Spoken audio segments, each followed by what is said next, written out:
You don't hang around a guy like Jeffrey Epstein for years and years and years and not know the intimacies of his character, what he's into, what he likes. Welcome back to me. I am back and better than ever. I wish I was better than ever. I'm not, but you know, I gotta work. So much stuff to talk about.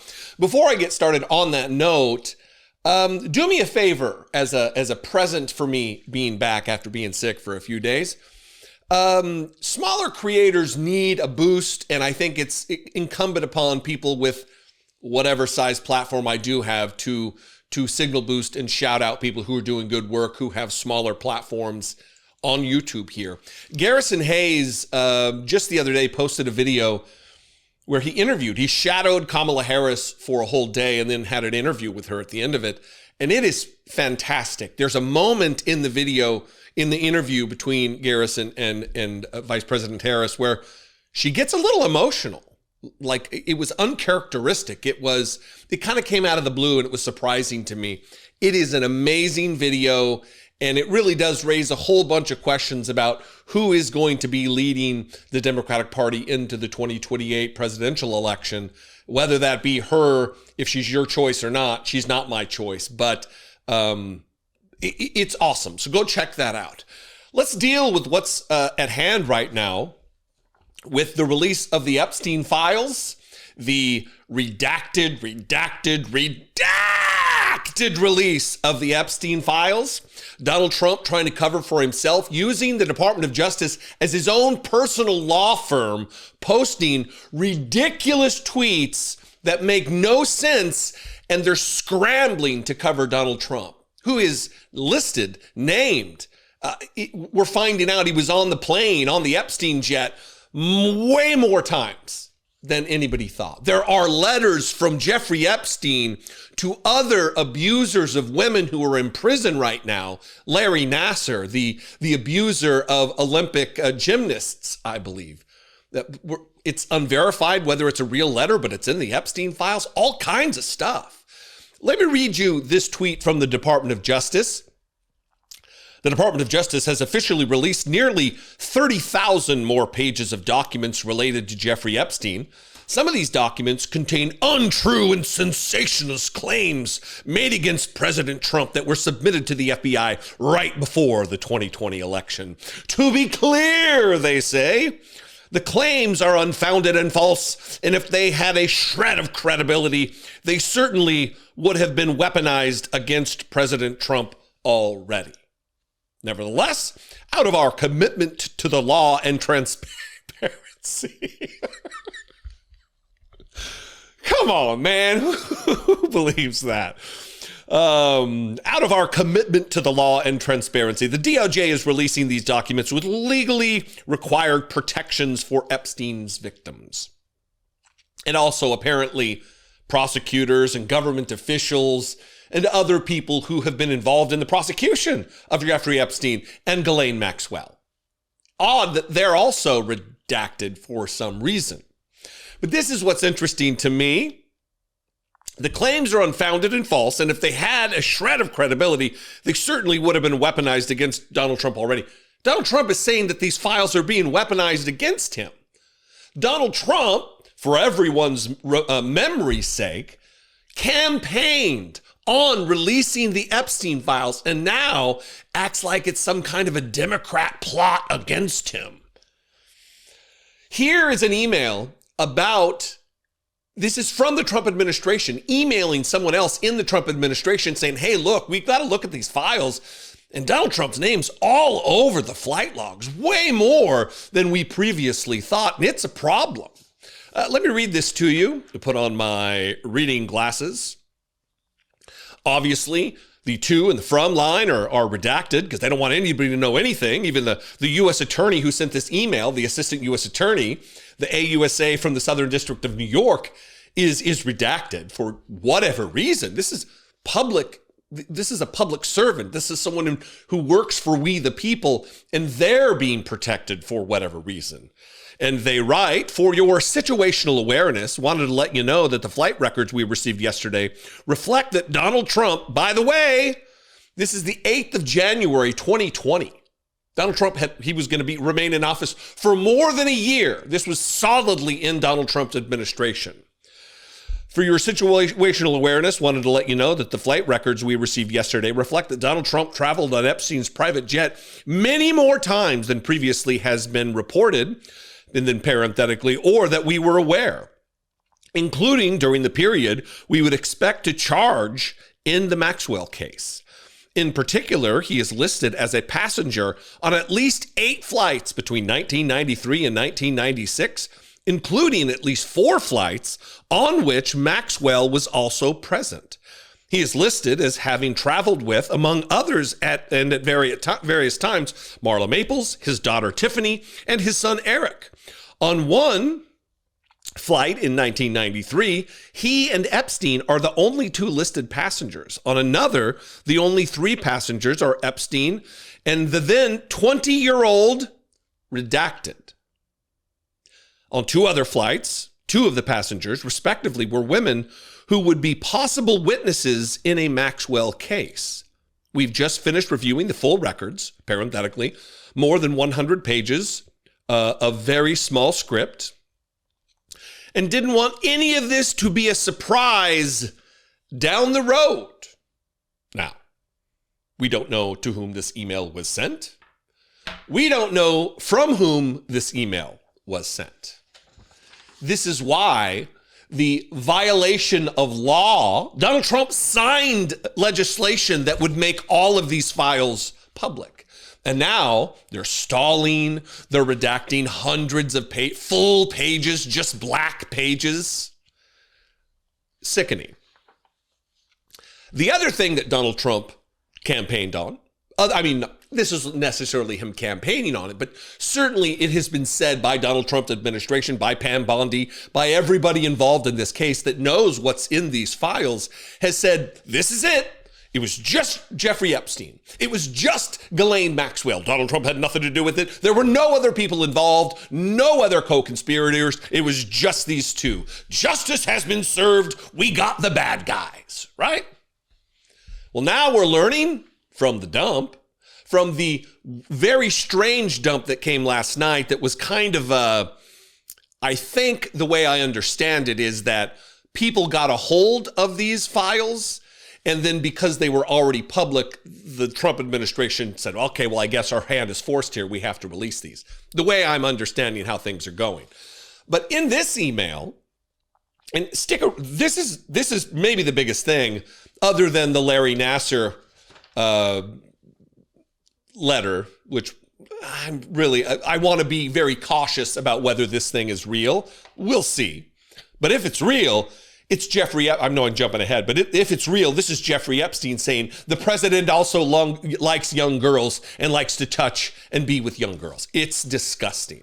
But let's get back to this 10 co-conspirators thing, the thing that we've been assured by Donald Trump's Department of Justice don't exist. Again, reading glasses? Let's start here at the bottom, because that's how these email threads work. Good morning. Blank is requesting an update on the 10 co-conspirators by close of business today.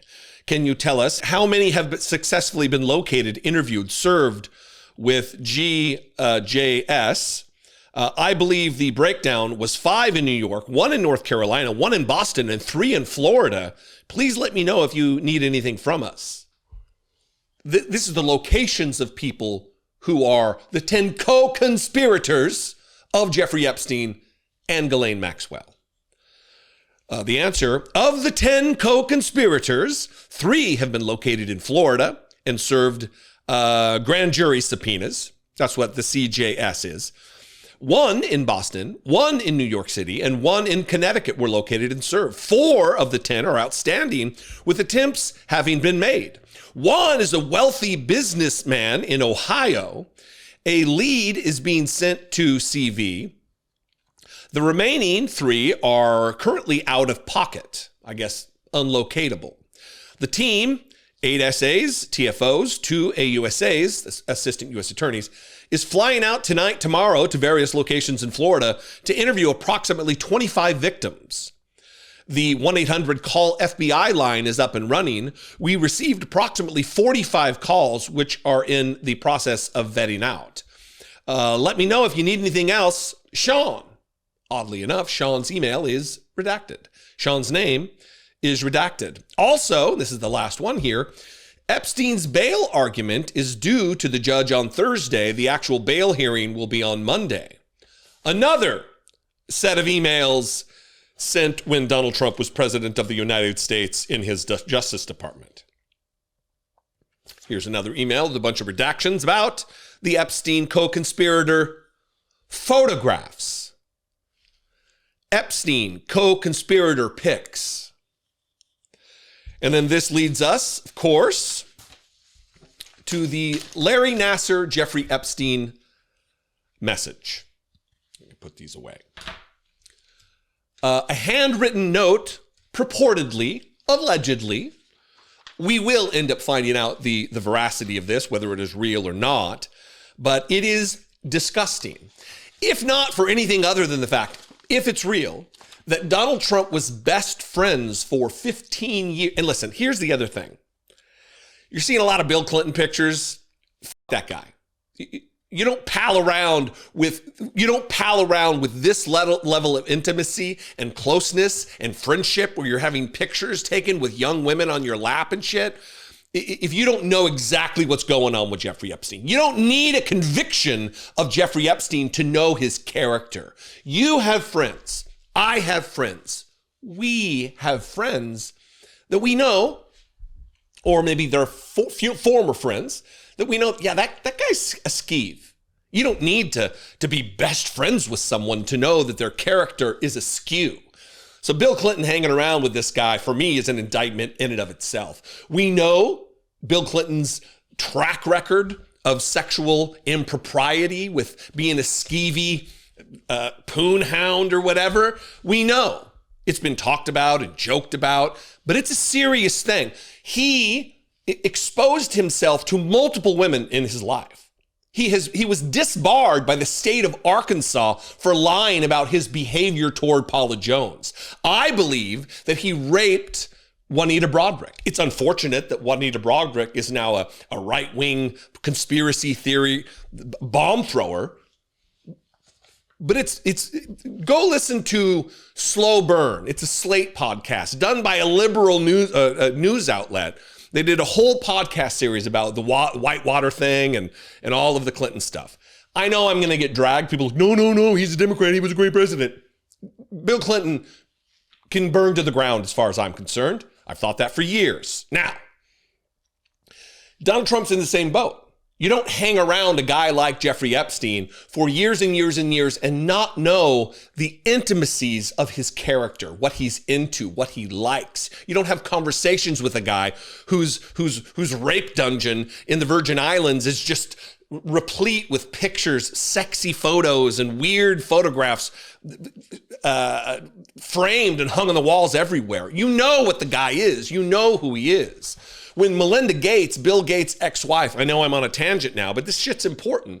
When Melinda Gates says she first met him, she says she was immediately, alarm bells went off about what a creep and disgusting freak he was. That's my words, not hers, but I'm conveying what was in her, the thing she said. And it was part of why she and Bill Gates got divorced. Bill Gates is another one. Dead to me. He was never alive to me, but he's whatever. Don't care. The same thing is for Donald Trump. The same exact thing. You can't hold these other individuals in contempt because of their connection to Jeffrey Epstein, MAGA, and then just give Donald Trump a pass. That's not how shit works.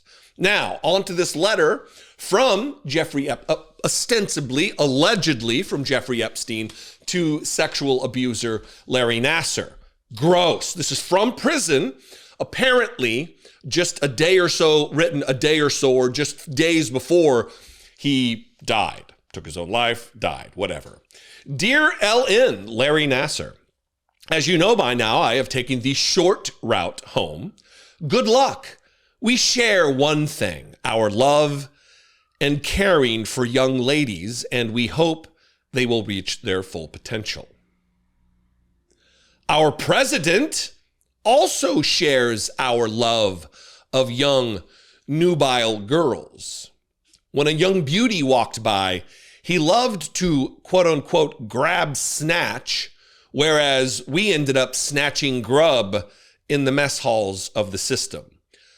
Life is unfair for us rapists of children, says Jeffrey Epstein.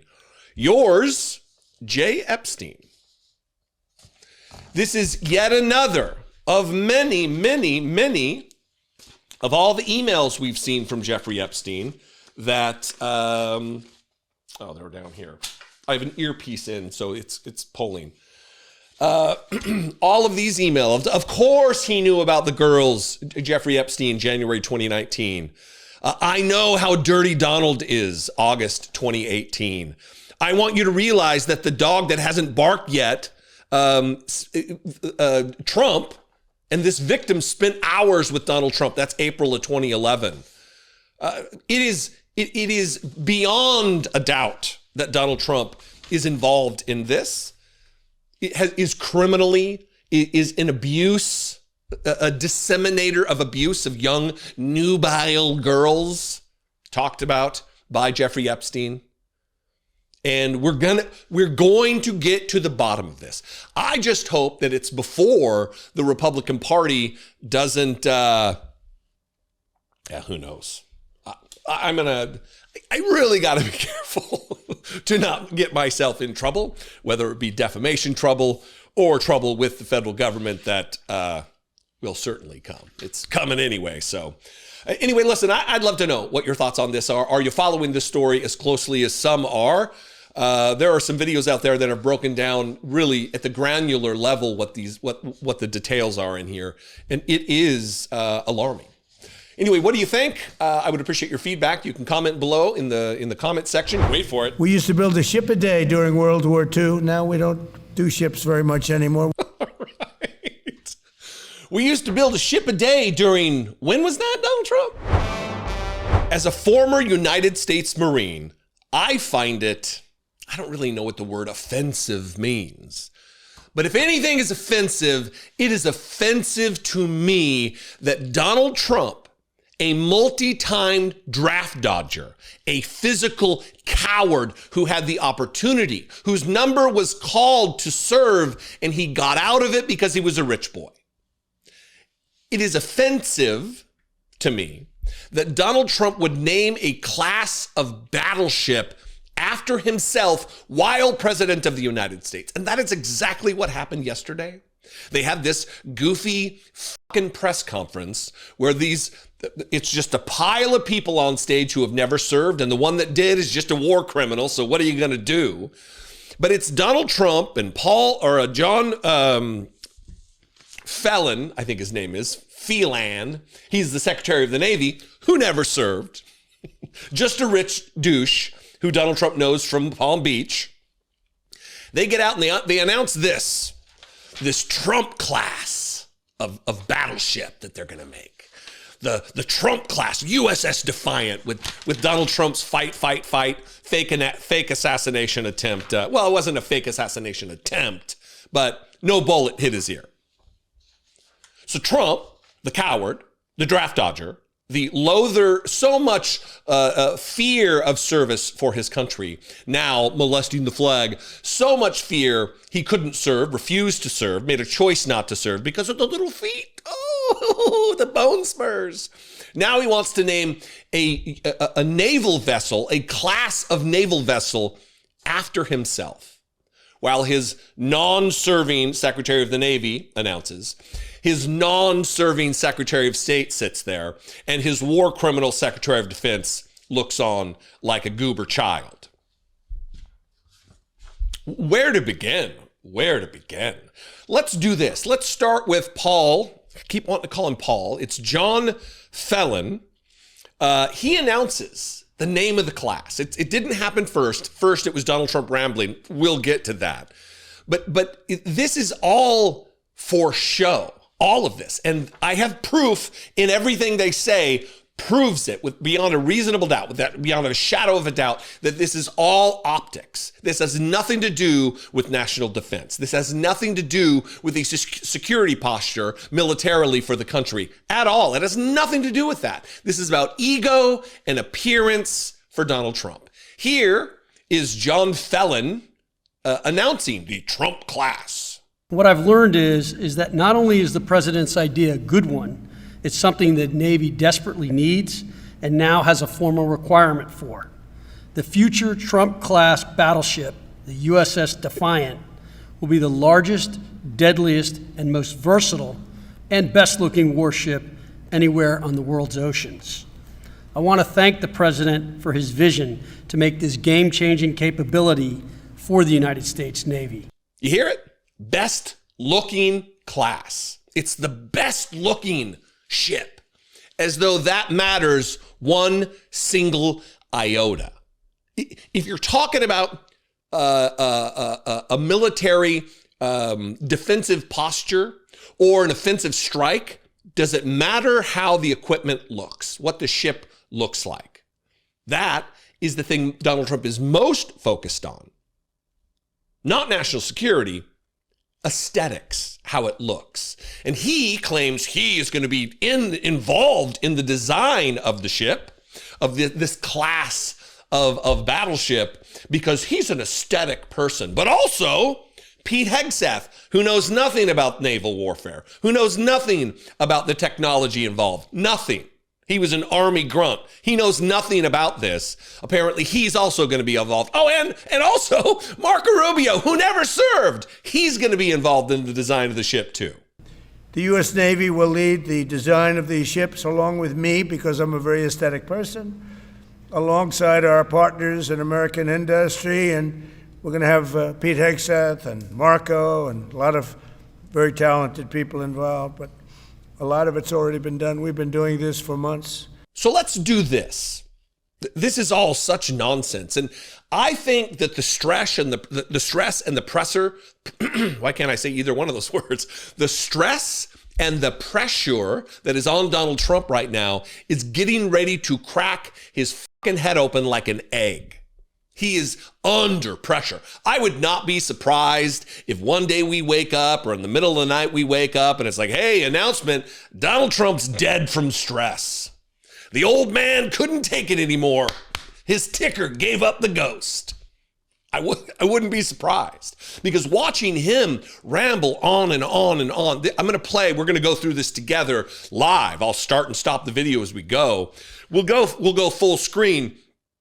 It is a remarkable thing to watch Donald Trump wither away. He is disappearing before our eyes, unable to focus on anything because of the Epstein thing. He's trying to announce his class of ship here, talking about how they're 100 times more powerful, they're bigger, they're longer. He's acting like he's talking about his dick. It's so weird. Anyway, we'll start and stop this.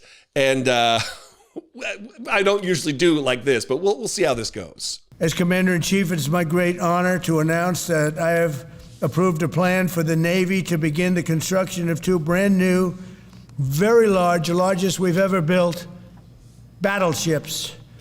You know, you used to build the Iowa, the Missouri, the Wisconsin, the Alabama, many others. We had big battleships. These are bigger, but they will have 100 times they'll be 100 times the force, the power. Let's stop it there, because that's going to become a refrain. Donald Trump mentions this 100 times thing over and over and over. One, it's a ridiculous assertion that we can create a battleship that's different than the other battleships in the naval fleet, that is 100 times more powerful than it. That's not how it works. We know Donald Trump is bad at math. He thinks that he can lower prices 1,200, 1,500, 1,600, 2,000, 3,000%. It's quite something to behold. But wait for it. There's going to be more of the 100 times. He gets into talking about history, even though he's talking about movies that you should have seen that were made in 1954, documentaries about the war. It's pretty wild. And there's never been anything like these ships. These have been under design consideration for a long time. And it started with me in my first term, because I said, why aren't we doing battleships like we used to? And these are the best in the world. They'll be the fastest, the biggest, and by far 100 times more powerful than any battleship ever built. So if you look at the Iowa, the Missouri, Wisconsin, Alabama, and others, but they were similar in size, some a little bit bigger than the others. But if you take the biggest one, it's 100 times more powerful. They're longer by a little bit. You like that? How much detail he's giving you? They're longer by, I don't have the number. A little bit. I know so much about them. I'm going to be so involved in the design because I'm an aesthetic person. I'm going to be involved in the development of the technologies because my uncle went to MIT. They're longer by a little bit. But and they're bigger. They're bigger ships, but they hold much more. They use the word lethality. Battleships are the largest, sturdiest, and most heavily armed vessel built specifically for naval combat. Did you hear that? Brilliant, genius, and designer of naval warfare vessels tells you that, hey, these battleships, they're designed for naval combat. You mean a battleship? How did you come to this brilliant conclusion, Donald Trump, that a naval battleship was designed for naval combat? Wow. You are a genius, sir. I take back everything I ever said about the withering nature of your cognitive ability.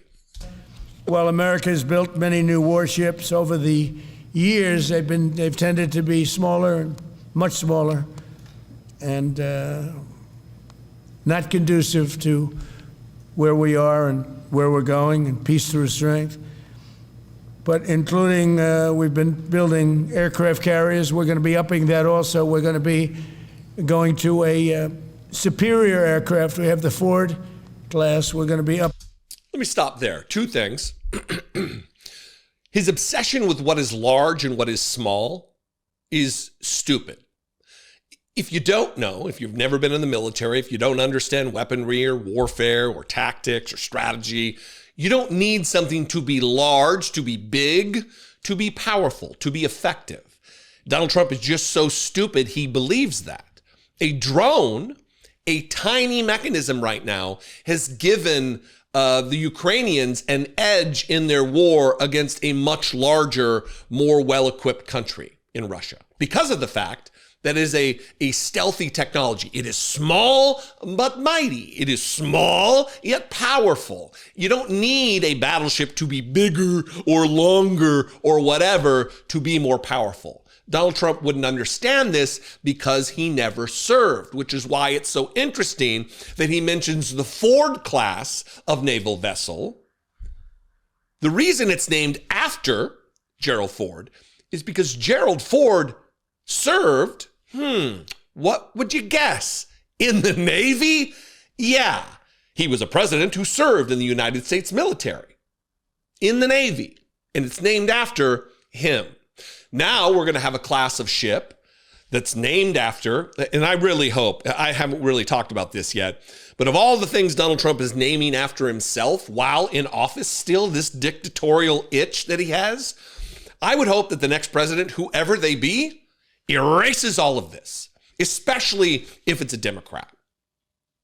I hope that if whoever wins this next election goes through meticulously with a blowtorch and erases Donald Trump's name from the history books related to all of the dumb shit that he's named after himself while still in office. We need to demint, unmint the coins that will have his face on them, tear down the banners with his name on him, chip away at the engraving of his name on the Institute of Peace or the Kennedy Center or Trump RX or Trump accounts or the Trump gold. All of this shit needs to go away for the sake of the nation, for healing, for reversing fascism in the country.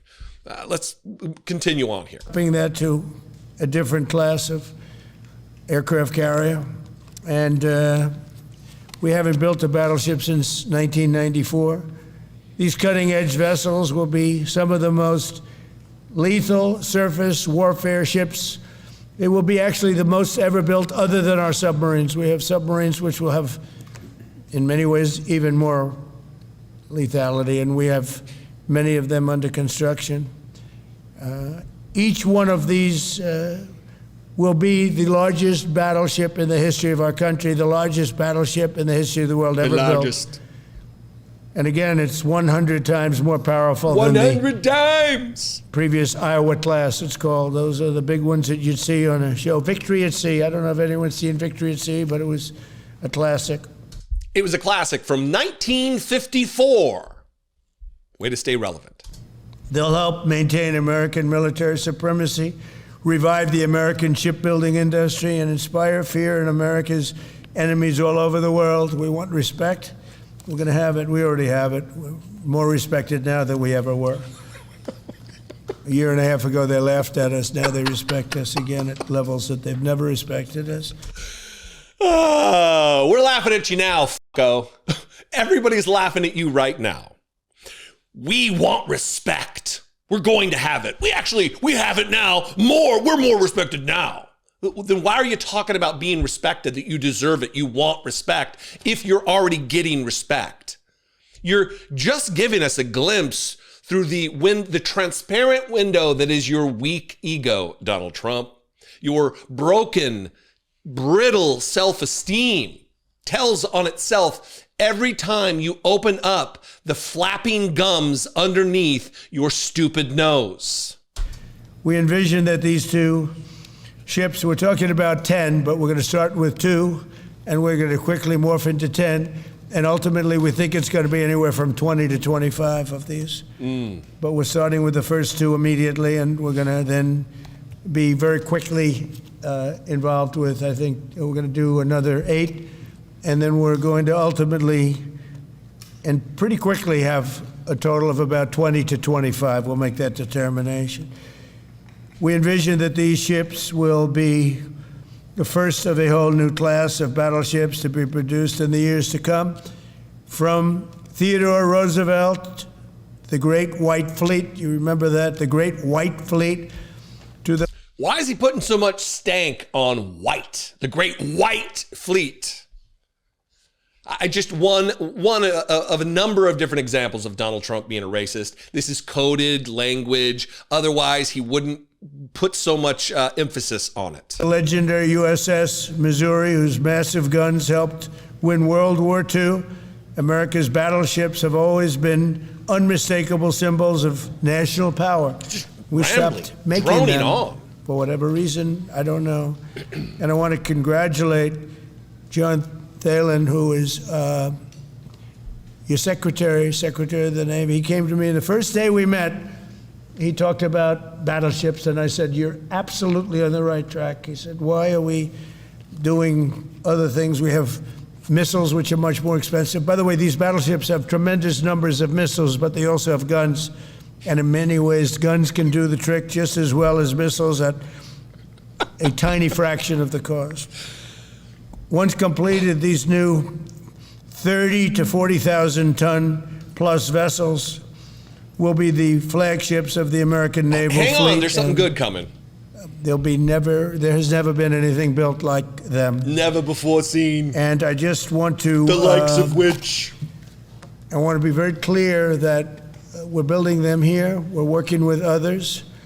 Wait a minute. You're going to build U.S. Navy warships in the United States and not China, like your campaign gear? That's quite the bold move, Donald Trump. We're building them here. We have great Navy yards. We'll be negotiating with some of the companies that are running those yards, taking over the yards. Wait for it. We used to build a ship a day during World War II. Now we don't do ships very much anymore. Right. We used to build a ship a day during, when was that, Donald Trump? During World War II? During the largest buildup of military forces in the history of the United States, we were building a ship a day, and now we're not. I wonder why we're not building as many ships now during peacetime as we were during a massive naval conflict, the likes of which the world has never seen. What would be the reason? If only I could scratch together as much logic and understanding and reason as Donald Trump to be able to answer that question. Why were we building more ships during World War II than now? It's a real brain buster. Anyway, Donald Trump slipping away, obviously. It is self-evident that he has a problem. He is drowning on and I'm tired and I don't really... Even the guys behind him are ready to fall asleep. He is cracking under the pressure of the Jeffrey Epstein thing. And I, for one, am here for it. I, for one, am here for the announcement that he gave up the ghost. He's too stressed out and fell asleep and died peacefully in the middle of the night. And I know people, you shouldn't wish for people's... Yeah, maybe you should. Maybe we all should.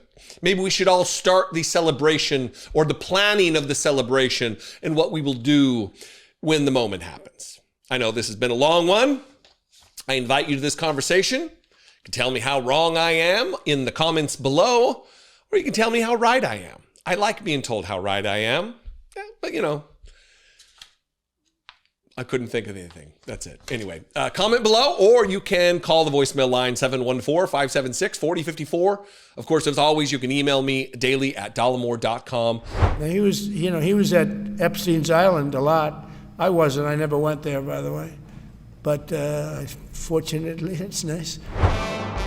A lot of times when Donald Trump talks, he lets you know what's going on inside his brain and what the motivations are and the machinations are behind whatever he's trying to distract from.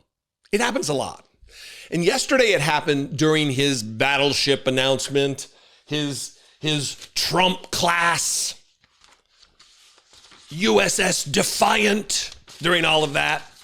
He let it be known exactly what's going on here. Because toward the end of any press conference, once the canned remarks get said, reporters ask questions.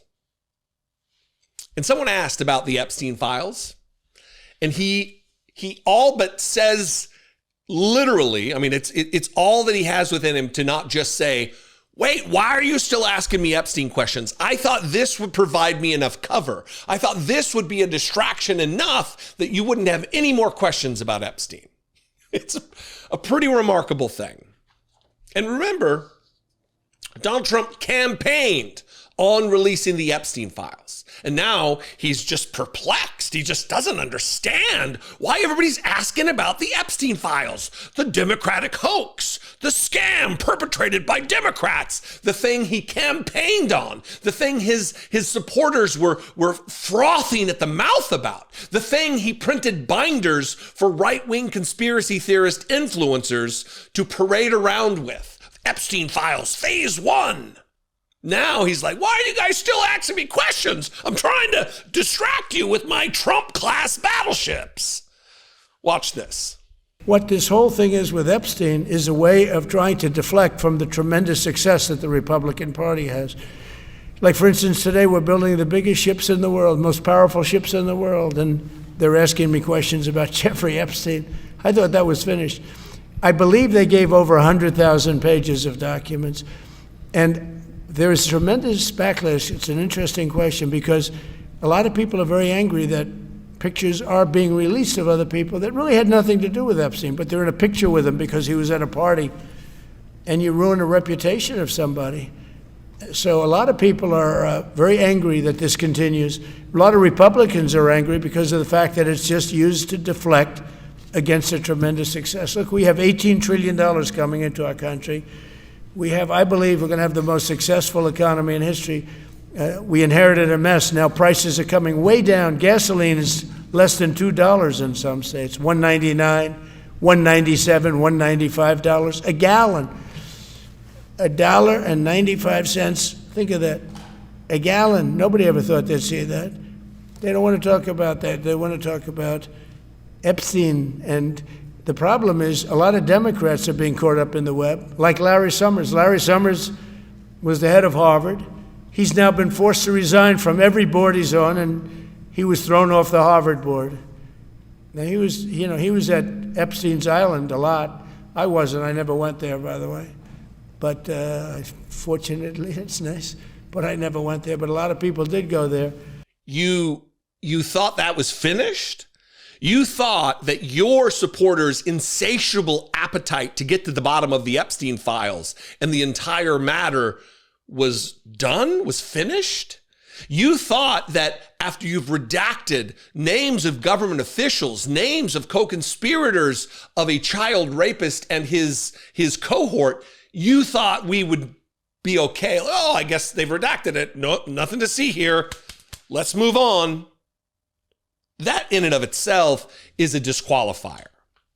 And what's interesting is he says, all these people are very upset. Democrats like Larry Summers got caught up. He was the head of Harvard. He got caught up in it. He was at Epstein's Island a lot. I never went there. By the way, fortunately, it's nice. You have agency, Donald. What do you mean, fortunately, you never went? You mean it was a scheduling conflict? I was going to go and do some raping of children, but it didn't work out because I had other things going on. Fortunately, my schedule wouldn't allow it. Fortunately? You tell on yourself, Donald Trump.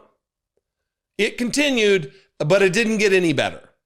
Now he was at Epstein's Island a lot. I wasn't. I never went there, by the way. But fortunately, it's nice. But I never went there. But a lot of people did go there. But instead of talking about the battleships, or instead of talking about most favored nations drugs, we're bringing down drug prices like at a level that has never even been thought of, by thousands. Think of it, by 1,000%, by 1,200, 1,300, 1,400% in some cases. A drug that sells for $10 in London is costing $130 in New York. We're bringing it down to $20, and they're going to go up to 20. So they're going from 10 to 20, which is a doubling. It's a doubling. That's a lot, but it's a doubling. But we're going down to 20. So we're going down, if you can do your own math, but it's 2,000%, 3,000%. It's pretty amazing. And the New York Times had a story about it, a small story, way in the back of the paper. It's the single biggest thing to happen with respect to drugs probably in 50 years. It's never been anything like this. In my first term, I was able to get drug prices down 0.25%. It's the first time in 28 years that they went down. 0.25%. I was so proud of myself. Now we're doing them 2,000%, 1,500%, 1,200%. That pill that sold for $130 will now be selling, as an example, for $20.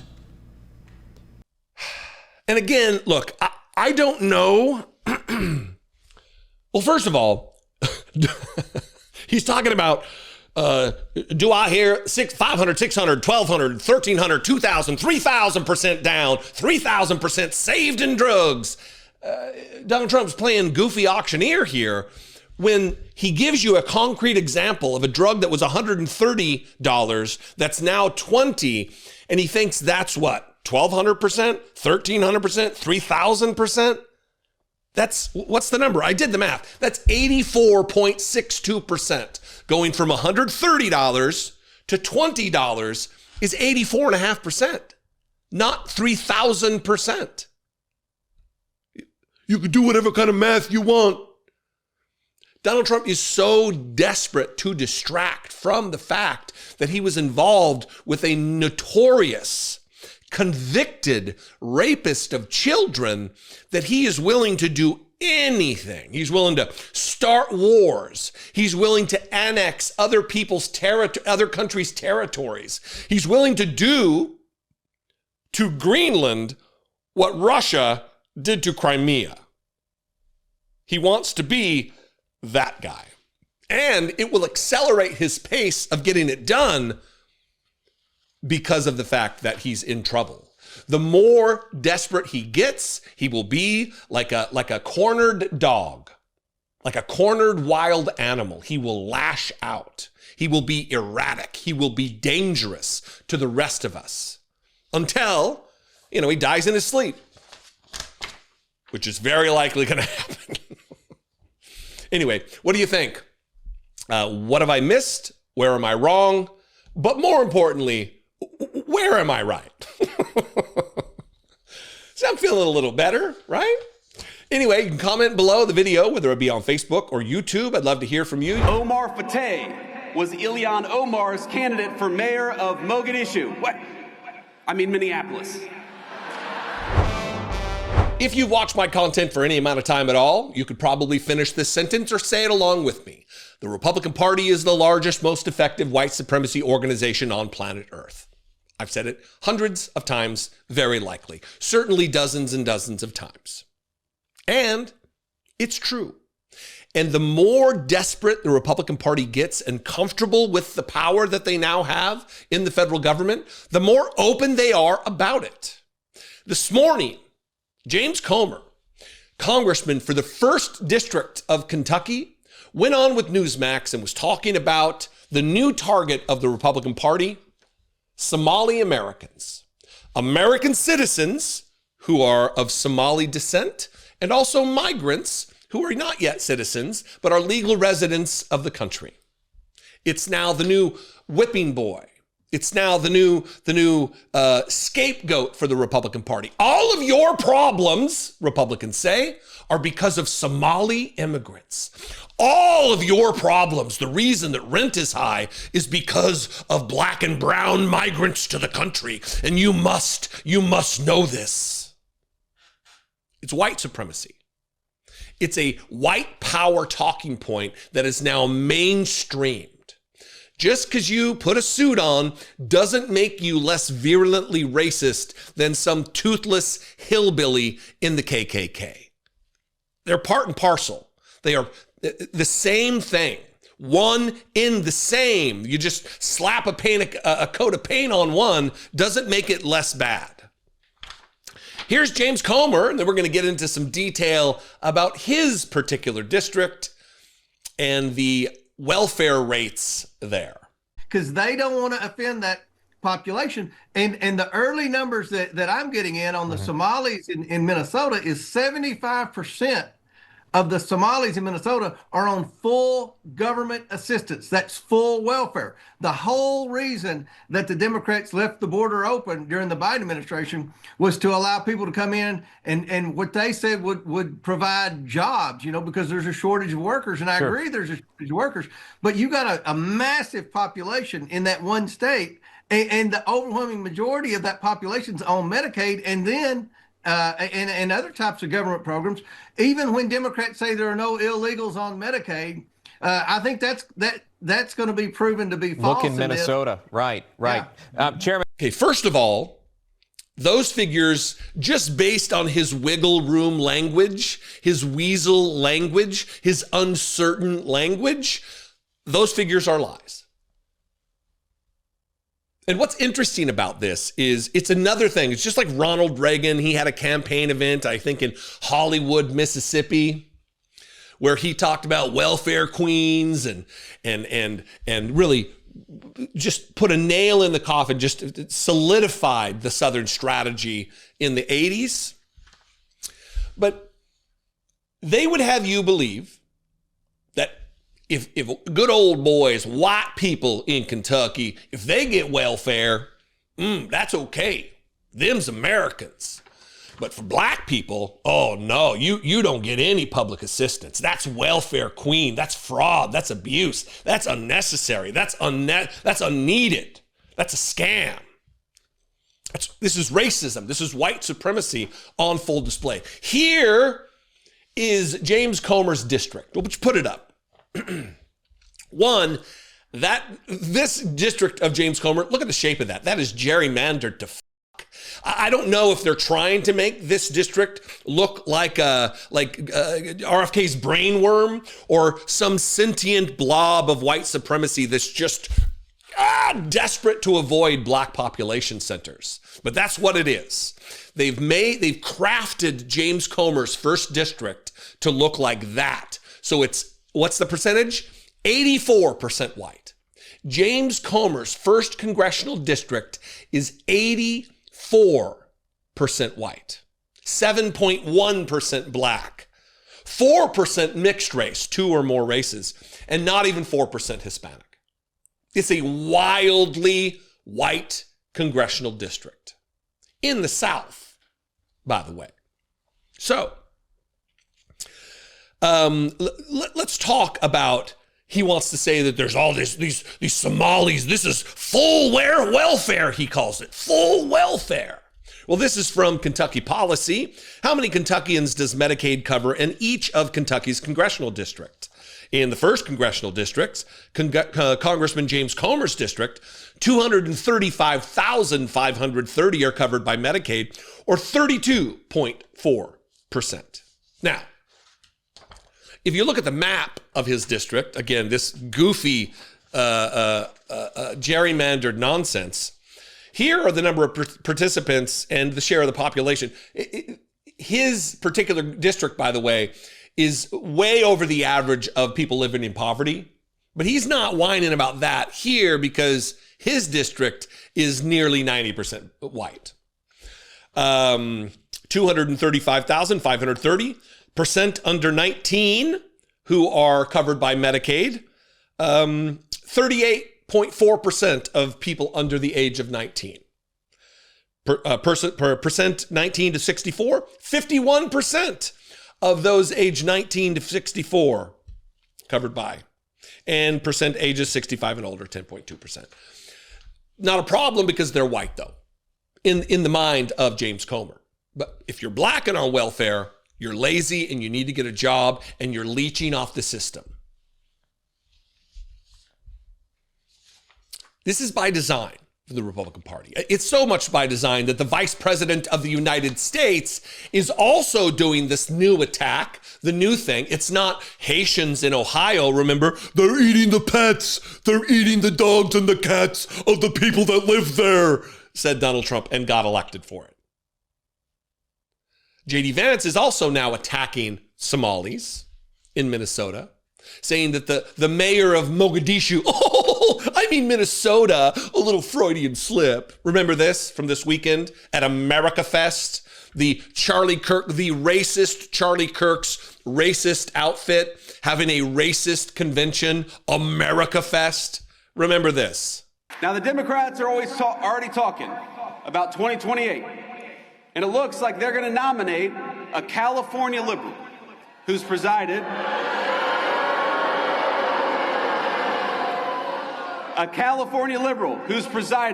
over rolling blackouts, open borders, and unchecked violent gangs. They're just trying to settle on whether it's going to be Gavin Newsom or Kamala Harris.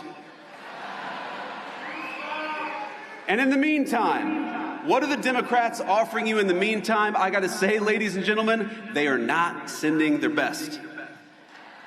Omar Fateh was Ilhan Omar's candidate for mayor of Mogadishu. Minneapolis. Little Freudian slip there. The candidate for Senate in Maine for the Democrats calls me a Nazi, which is rich coming from a guy who literally has a Nazi tattoo on his chest. And Jasmine Crockett. Oh, Jasmine Crockett. The record speaks for itself. She wants to be a senator, though her street girl persona is about as real as her nails.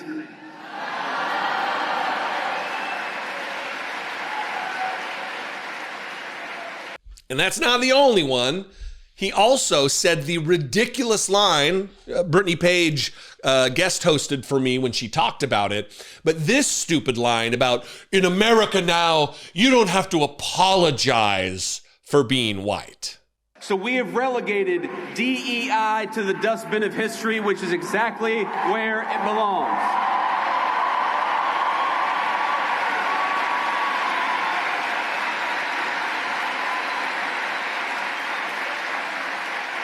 In the United States of America, you don't have to apologize for being white anymore.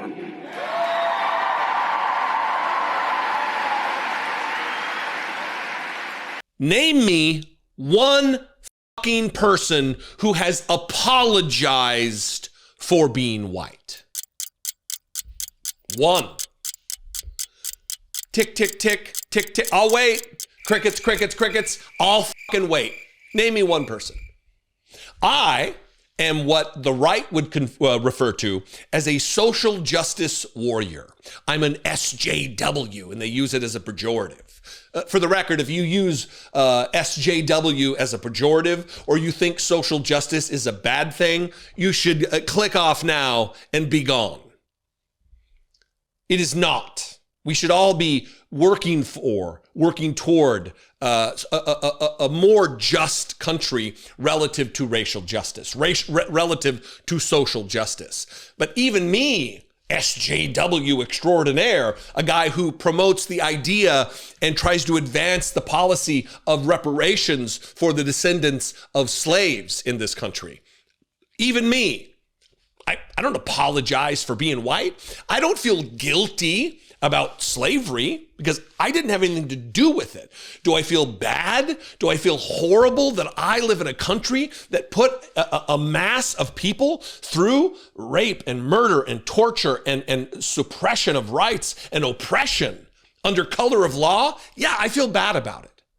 But feeling bad that something happened doesn't make me feel guilty about it for the color of my skin, for the tint, the hue that I happen to reflect light, whatever frequency that is. I feel horrible about the Holocaust, but I don't feel guilty about it because I didn't have anything to do with it. These people create a false boogeyman. They're so afraid of everything that isn't even a threat. They want you to believe that people are apologizing for being. It's the same thing with the Merry Christmas bullshit. We can finally say Merry Christmas again. Obama stopped us from saying Merry Christmas, yet we've got, I just played a video a week or two ago of Obama saying Merry Christmas like 30 dozen times. It's not an issue for the Republican Party. In order to whip up the racist base, the the afraid base, they need to do this. Your life is bad because Somali Americans live here. Your housing costs are high because we have people who are looking for a better life from poorer countries. This is what is by design. There's a meme out there of like a white guy and a brown guy sitting across the table from one another. And one's got like two cookies and one's got one cookie. Like the white guy's got one cookie and the brown guy's got two cookies or bigger cookies or something. And it's Rupert Murdoch in the background, just completely drowning in thousands of cookies. And he says to the white guy, "Hey, he's got your cookie, mate." It's truth. It's art conveying the reality of the situation that we face in this country with these absolutely disgusting modern day KKK Republicans trying to convince poor white people that their life would be better if only brown people and black people didn't live here. It's not the fact that the government is destroying the social safety net in this country. It's not that they're trying to rip away health insurance from millions of Americans. No, it's not that at all. It's all these other things. It's not the fact that Donald Trump and the Republican Party are aggressively, pointedly creating a tax system that wildly and disproportionately benefits billionaires in this country. It's not that, and that it boxes out all the working folks. No, it's not that. It's the brown people. It's the fact that black people exist in this country. That's the reason that you don't have it good. And people fall for it. Because people are inherently afraid, I guess. I don't know. They don't think through. A rising tide lifts all boats. Given to billionaires doesn't lift all boats. It lifts billionaire boats. Working people who are trying to scratch out a living to pay for food on the table, maybe save a little bit to be able to retire in comfort and not poverty. Anyway, goddamn, what do you think? I earnestly ask for your opinion. He's no friend of the United States. He's very bad guy. And he's got to watch his ass. You know, it's real hard to take Republicans seriously. It's impossible to take Donald Trump seriously when he's talking about his war on drugs and wanting to stop fentanyl and wanting to stop cocaine, and he's murdering people on the high seas with no due process because they're allegedly, by his account, trying to bring drugs into the country, while pardoning the former president of Honduras, Juan Orlando Hernandez. And that's what we're going to talk about. I mean, we're going to talk a little bit about that. But he, yesterday during his Trump class battleship nonsense, was asked specifically about the president of Colombia. And Donald Trump, in his idiot brain, who doesn't understand the fact that we have video and audio of him saying things, just completely undercut something that he said on Air Force One just the other day, when he was asked about his pardon for a drug trafficker of 400 tons, hundreds of millions of doses of cocaine sent to the United States. We got a conviction of the president of Honduras, and Donald Trump pardoned him.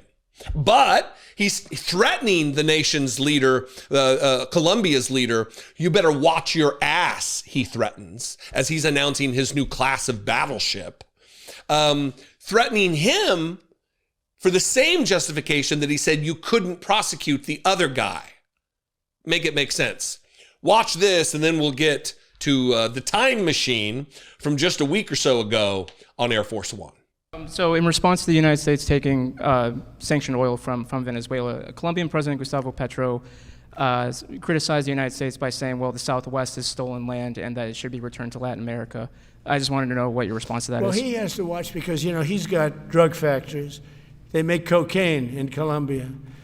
And he's no friend of the United States. He's very bad guy. And he's got to watch his ass because he makes cocaine and they send it into the United States of America from Colombia. We love the Colombian people. I love the Colombian people. They're great people, energetic, smart, great. But their new leader is a troublemaker. And he better watch it. He better close up those cocaine factories. They have at least 3 major cocaine factories. We know where they are. He better close them up fast, yeah. By the way, it's made and sold into the United States. Comes through Mexico. First of all, not normal. There's no efficacy in wild, weird threats that the one president against another. This isn't a schoolyard, and you're not a schoolyard bully, Donald Trump, as much as you would yearn to be, as much as your brain is melting and bringing you back to your childhood, where you were comfortable being a schoolyard bully. It is not. So when he says, and he's got to watch his ass because he makes cocaine and they send it to the United States of America from Colombia. They've got the cocaine factories. The cocaine factories. Where, they are. We know where they are. He better close them up fast, by the way. It's made and sold into the United States. Comes through Mexico. It's made and sold in the United States? What? No, what was that? Alzheimer guy? What was that? Demented lunatic? What'd you say? So you heard that, right? He better watch his ass. There will be retribution. There will be punishment. There will be consequence because there are cocaine factories. So now he's blaming the president of Colombia because drugs are manufactured there and then sold, brought into the United States and sold. It is punishable, apparently, according to Donald Trump, except for the fact that just the other day on Air Force One, he was asked about the pardon of the Honduran president. And he had this to say, that look, you can't just punish a president because drugs are made in the country. That's not how it works. It's so clear how you want to keep drugs out of the U.S. Right. Can you explain more about why you would pardon a notorious drug trafficker? Well, I don't know who you're talking about. Which Juan Orlando Hernandez. Well, I was told, I was asked by Honduras, many of the people of Honduras, they said it was a Biden setup. I don't mean Biden, look, Biden didn't know he was alive, but it was the people that surround the Resolute desk, surround Biden when he was there, which was about very little time. And the people of Honduras really thought he was set up and it was a terrible thing. He was the president of the country. And they basically said he was a drug dealer because he was the president of the country. And they said it was a Biden administration setup. And I looked at the facts and I agreed with them. What evidence did you share that he was set up and that he wasn't? Well, you take a look. I mean, they could say that you take any country you want. If somebody sells drugs in that country, that doesn't mean you arrest the president and put him in jail for the rest of his life. You can take any country you want, he said. If somebody sells drugs in that country, that doesn't mean you arrest the president and put him in jail for the rest of his life. But so why does the Colombian president, Petro, why does he have to watch his ass then, Donald Trump? Same message, two different messages, same guy, just a few days apart. Weird how there's nothing congruent in your messaging, in your ideas, in your ideologies. Is because one guy benefits you. One guy is going to enrich you to a degree that we don't quite know yet. We will learn, maybe after you're dead and gone. But just to give you, let me remind you of the flavor of ne'er-do-well, of drug trafficker that Donald Trump pardoned, gave a full presidential pardon to. This is from the Justice Department. This is from the DOJ, the SDNY. Juan Orlando Hernandez, former president of Honduras, sentenced to 45 years in prison for conspiring to distribute more than 400 tons of cocaine and related firearm offenses. U.S. Attorney Damian Williams said, as the former two-term president of Honduras, Juan Orlando Hernandez had every opportunity to effect positive change for his country. Instead, Hernandez helped to facilitate the importation of an almost unfathomable 400 tons of cocaine to this country. Billions, I was wrong when I said hundreds of millions, billions of individual doses sent to the United States with the protection and support of the former president of Honduras. Now, after years of destructive narco trafficking of the highest imaginable magnitude, Hernandez will spend 45 years where he belongs, in federal prison. That guy got a pardon, and the president of Colombia, and I don't know what his situation is, but by Donald Trump's own logic, you can't just put a guy in prison for the rest of his life because a drug is manufactured in his country and then sent elsewhere. And on that note, think about all the bad shit that is manufactured in this country and exported out. Should Donald Trump, does he believe he should be held accountable? Does Donald Trump believe he should be put in prison for the rest of his life? He doesn't. I do. But I guess that's another video. Anyway, what do you think? I would appreciate your feedback on this. We can talk about it in the comments below the video. If you're watching on Facebook, make sure you're liking and following the Dollemore Daily Facebook page. If you're watching on YouTube, if you're watching on Facebook, go over to YouTube and subscribe. If you're watching on YouTube, go over to Facebook and like and follow the page. See how I just did that? That was masterful. Isn't that great? I'm becoming a YouTuber, everybody. How fantastic. We need Greenland for national security. Not for minerals. We have so many sites for minerals and oil and everything. We have more oil than any other country in the world. We need Greenland for national security. Donald Trump is taking a play out of Vladimir Putin's playbook. He has seen Vladimir Putin annex territory that is not his own, invade countries and take over, and Donald Trump wants to do the same thing. Why does my good buddy Vlad get all the fun? Why is he going to do all the annexation? Why is he going to do all the invading? I'm going to send my Trump-class battleship in, and we're going to take over countries because it's the national interest. And then he's going to talk about the Louisiana Purchase. Just, it is bananas. Because yesterday, Donald Trump announced that the governor of Louisiana, dipshit Jeff Landry, is going to be the envoy to Greenland in an effort to annex Greenland as a part of the United States. And then for some reason mentions the Louisiana Purchase in 1803, when Thomas Jefferson, when the third president of the United States was in office. It goes George Washington for 8 years, John Adams for 4 years, and then Thomas Jefferson for another 8. And we bought the Louisiana Territory from Napoleon Bonaparte because he was he needed a little cash injection for his endless war that was taking place. And Donald Trump apparently thinks that's modern day normal action from a president, which, by the way, Thomas Jefferson was roundly criticized, and it was believed to be unconstitutional when it happened. But it went through anyway, because we were the westward expansion and all of the nonsense that you hear that gets told like a fairy tale in history classes, when actually it is just imperialism on the part of the United States. So watch this little clip from Donald Trump yesterday at his little Trump-class battleship, the draft dodging, never served a moment in military uniform, now naming military vessels and shit after himself. Fantastic. While talking about, with an imperial eye on other countries' territories, he wants to do to Greenland, he wants to do to Denmark and Greenland what Vladimir Putin did to Crimea. Thank you, sir. You've named Governor Landry to be new special envoy to Greenland. Yeah. What do you see that role entailing, and is it still your intention that Well, Greenland he called become me, part and of the U.S.? he viewed Louisiana, the Louisiana Purchase. He said, I'm governor of Louisiana. And he said, I didn't call him, he called me. He's very proactive. He's a great guy. He's a deal guy. He's a deal maker type guy.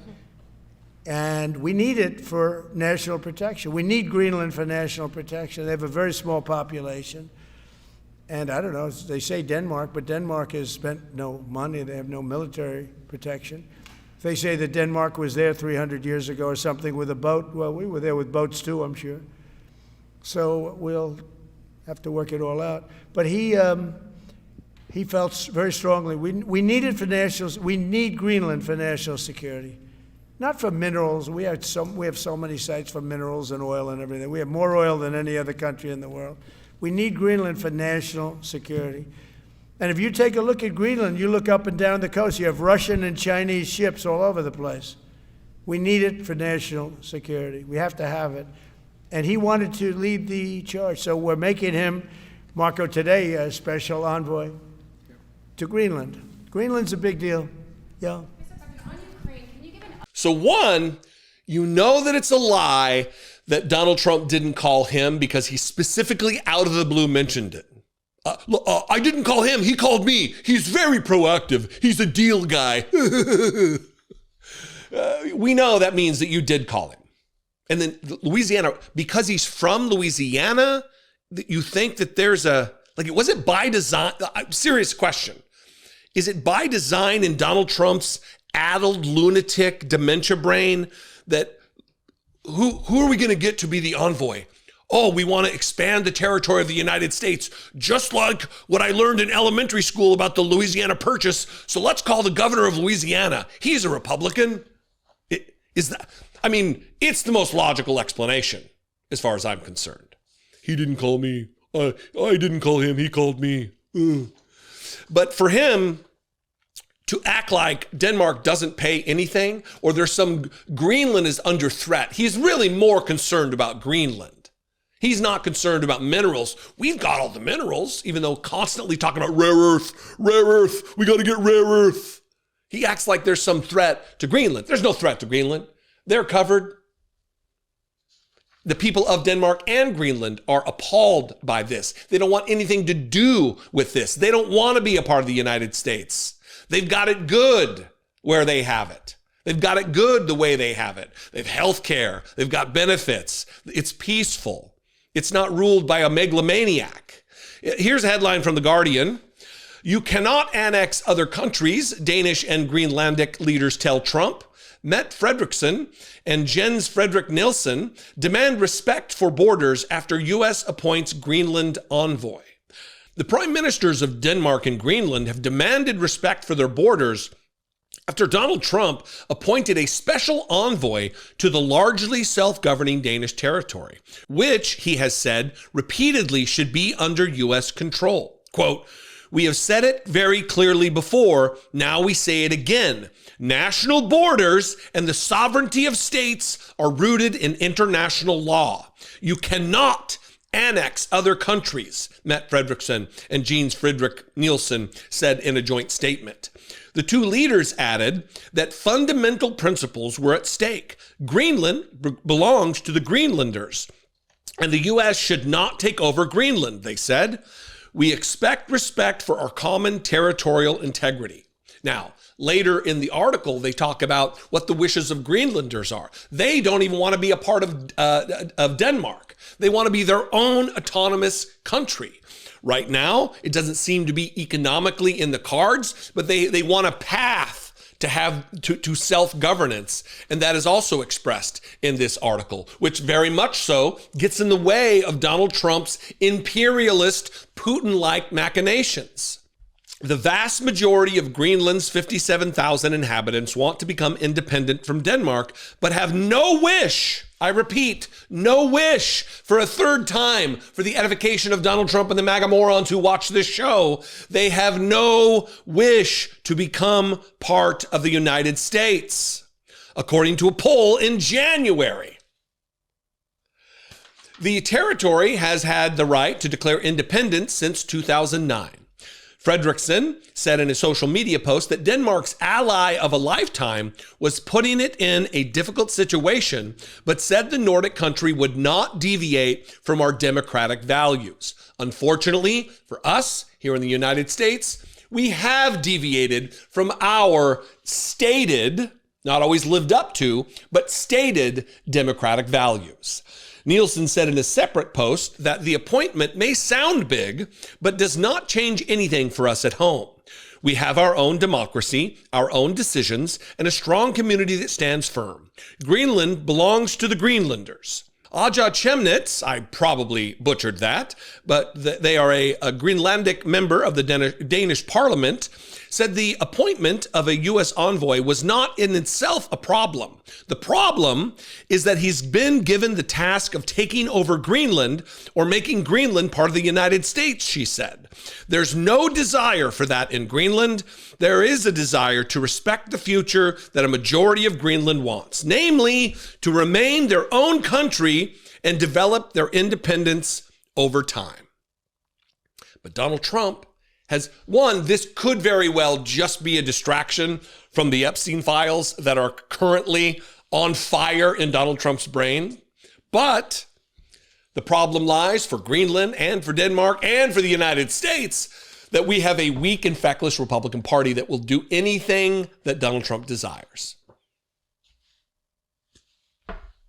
Gross, anti-democratic, imperialist in nature. We have not been this kind of a country for many, many, many years, with an eye on expansion, expanding our territory, adding Canada as the 51st state, adding Greenland as a territory so they can be like a redheaded stepchild, and I am one, I can say it, to be the abused property of the United States like Puerto Rico is, like all of the other territories, colonies of the United States. They just want to make another one. Gross, lame, stupid, anti-democratic, unconstitutional, not on the purview of the President of the United States at all. Point blank, period. What do you think? I invite you to this conversation. Let's have it in the comments below the video. You can also call the voicemail line 714-576-4054. And of course, as always, you can email me daily@dollemore.com. Let me make this ask at the end here. Two things. Please subscribe to this program if you've watched me with any regularity. If I bring you any value, it is free to subscribe on YouTube. It is free to like and follow the Facebook page, Dollemore Daily. I would appreciate it very much. And if you have a renewed sense of vigor to support the work that I do here and help produce these videos, I would appreciate it very much. You can click the join button below this video on YouTube to become a channel member for $2 a month, or as my voice cracks, or you can go over to patreon.com/IDoubtIt podcast. I love and appreciate you very much. To all of my channel members, you are the best. I cannot say enough about the importance that your $2 or $4 or $5 or however much that you help support this work, how much it means. I'll see you next time. Be genuine and take care of one another.